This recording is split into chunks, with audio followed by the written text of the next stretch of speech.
Hey kids, Miss Wallace here. I'm going to attempt to do our interactive read aloud. We're going to be reading a book called Firebird, and you see here at the bottom, it says ballerina Misty Copeland shows a young girl how to dance like the Firebird. So the ballerina's name is Misty Copeland, but you'll notice the author's name up here at the top. New York Times best-selling author, Misty Copeland.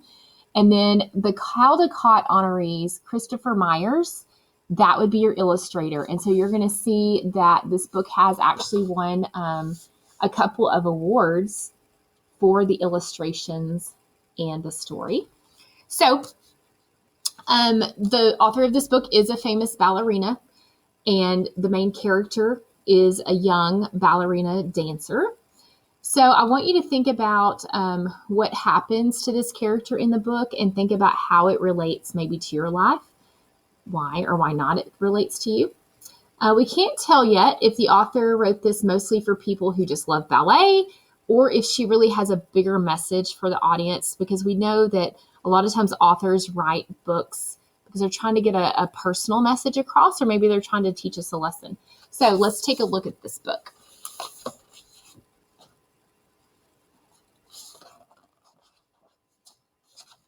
So here is our first entrance to the book.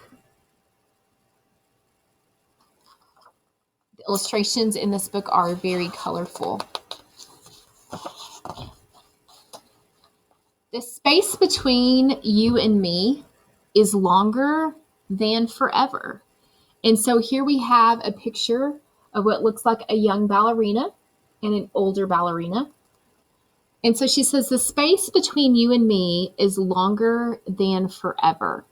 Who do you think is speaking on this page? Do you think it is the older ballerina, or do you think it's the younger ballerina? Let's keep reading and see if we can find out.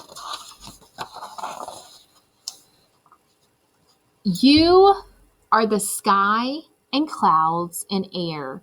Your feet are swift as sunlight, stretching across the skyline like the day-long sun over the horizon. So here is the young girl, and her words make it sound like she is admiring the older ballerina.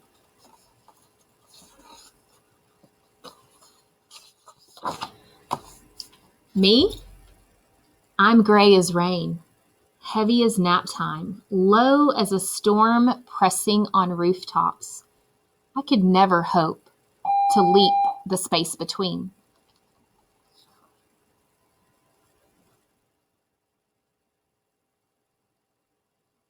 So there's the young girl, right? So we know that she's the one speaking here.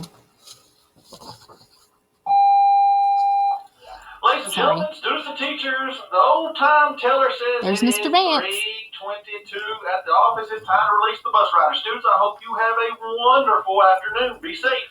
Bus riders, come on down.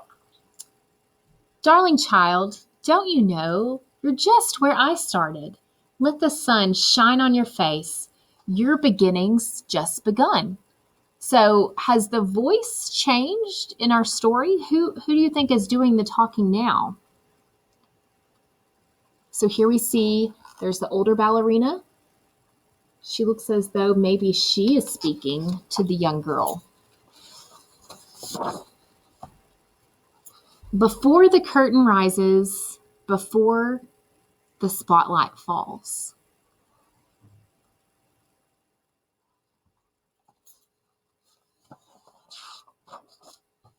Before the fireworks of costumes. Car riders, after school program, come on down. Before it all. So you notice it almost looks as though she's looking into a mirror. So maybe she's seeing her reflection when she was a young girl. I was a dancer just like you, a dreaming shooting star of a girl with work and worlds ahead.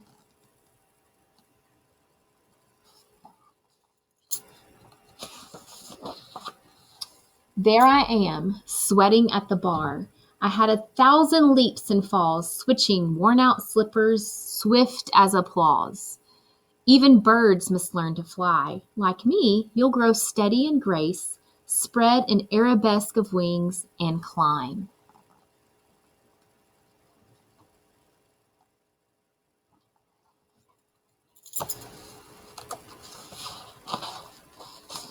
Each position, 1 through 5, stair steps to the sky. That's right. So what she's showing you here in ballet, there are certain positions where you put your hands and your feet. And so she's showing you those positions. You will soar, become a swan, a beauty, a firebird for sure. Soon with the same practice, you'll join me in this dancing dream.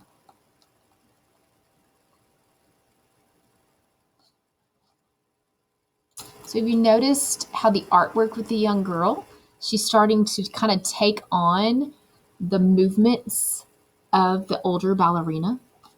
So if you see her here on page 20, let's compare her to what she looked like at page 2. And tell me how you think she compares from page 2. Right? There's page 2 where we began the book, The Young Girl, and then page 20. I would say she looks almost identical to the professional ballerina.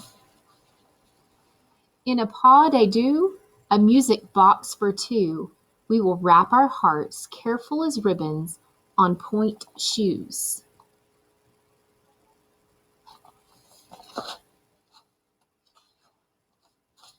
We'll make the night sky our starry curtain, the moon our silver spotlight, as we spin across the planets, pirouetting tightly as the curls on our head.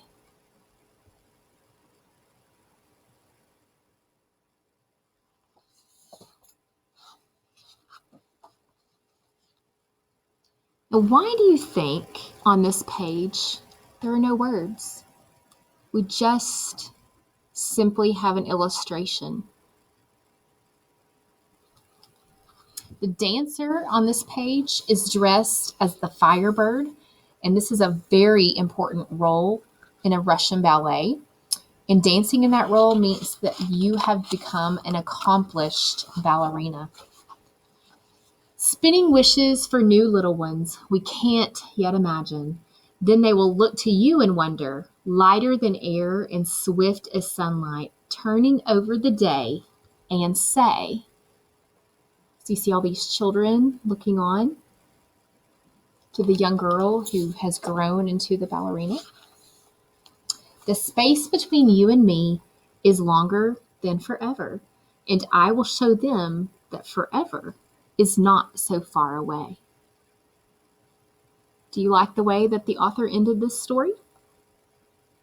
Why do you think she decided to repeat the words from the beginning of the book about how the space between is so far? Does that repetition help to relate to maybe a message that she's trying to teach us? Right?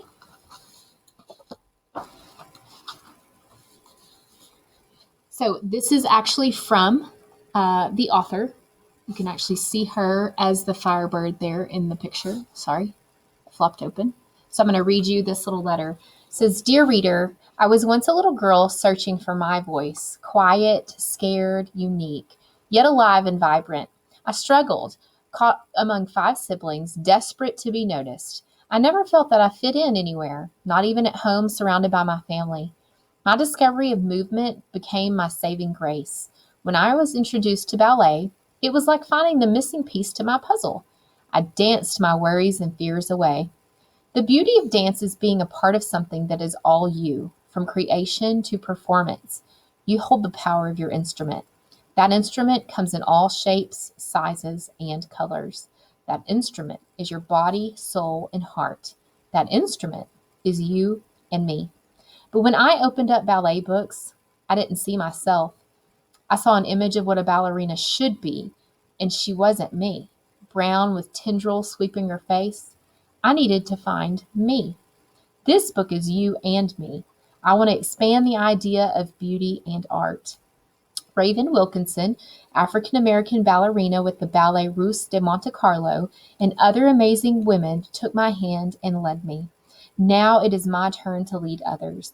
This book is bringing my existence and non-existence as a young girl to life, showing other girls and boys that they're not alone. They too can find their voice, their wings, their missing piece. My hopes are that people will feel empowered to be whatever they want to be, to feel that they have no limits, just endless dreams that are reachable. No matter what that dream is, you have the power to make it come true with hard work and dedication, despite what you look like or struggle with. I hope to have a more definitive path than the one who was there for me, but was just a little too hidden. I want to bring many with me to trace and create an even more vivid road to acceptance of yourself and from others. And she invites you by saying, join me. So there is an illustration of her. So a very world famous ballerina, right? Great story. Good story. All right. Hope you enjoyed the story, and make sure that you go answer the questions about the book, okay?